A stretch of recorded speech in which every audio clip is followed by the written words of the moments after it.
Hello, you beautiful people out there. Welcome back to Tensorvid. We're diving into part 2 of day 4, Fundamentals of Fusion 360, while creating a nut and bolt from scratch. So, without wasting any time, let's get right into it. I'll start from where we left off in the last video. If you haven't watched it yet, I recommend checking that one out first. The link is in the description. A nut is shaped like a polygon with 6 sides, so we need to create a hexagon. Let's begin by creating a sketch and selecting the bottom plane.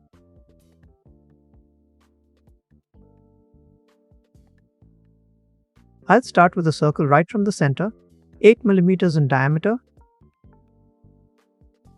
and turn it into a construction line. Let me explain why we are creating a circle instead of going straight for a hexagon. When I use the polygon tool and make a hexagon of 8 mm,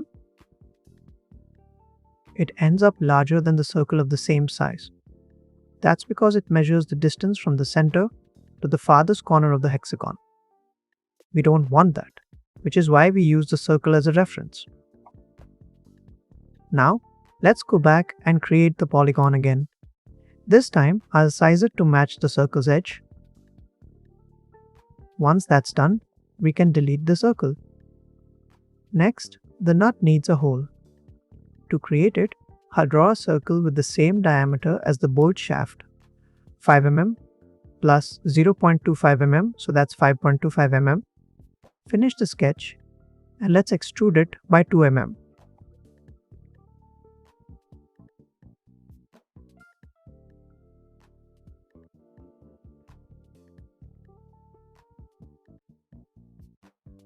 We'll add threads on the inner face of the hole.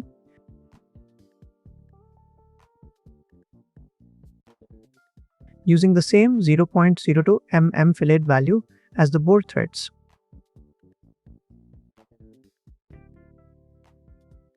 Then, let's add a slight chamfer around the edges. Select the chamfer tool.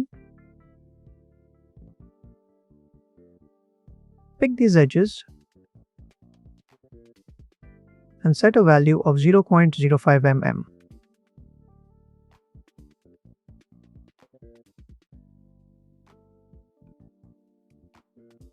We repeat that on the opposite side by editing the last feature, clicking the plus icon, and adding more edges.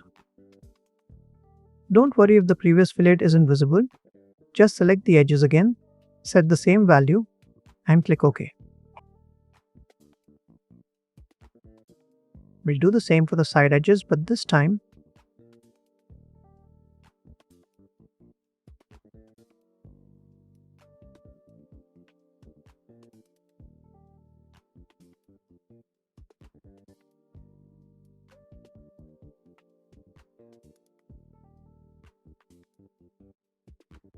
set the fillet to 0.02 mm.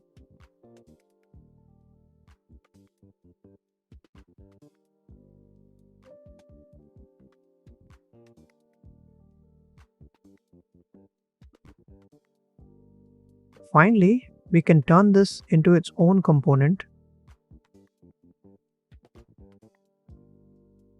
and name it nut.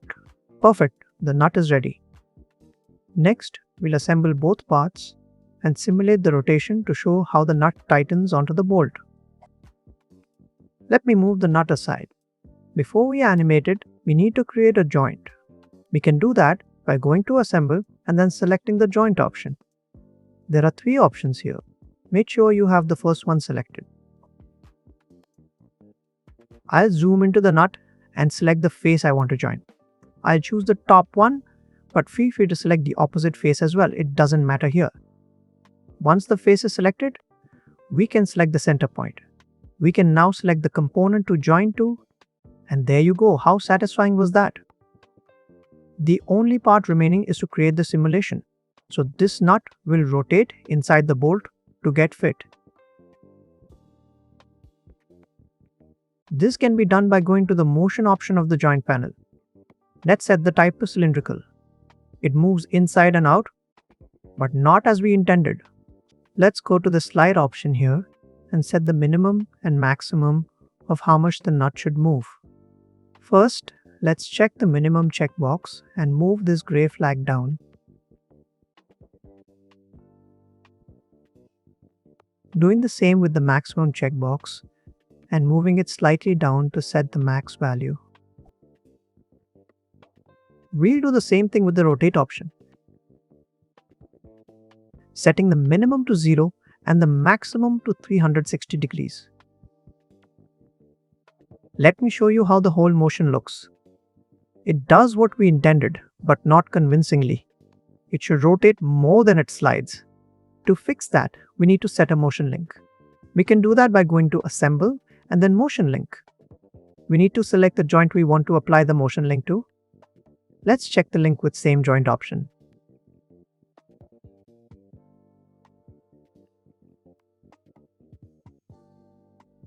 Let us test it by rotating the nut around. Seems better, but still not convincing. We will have to edit the feature.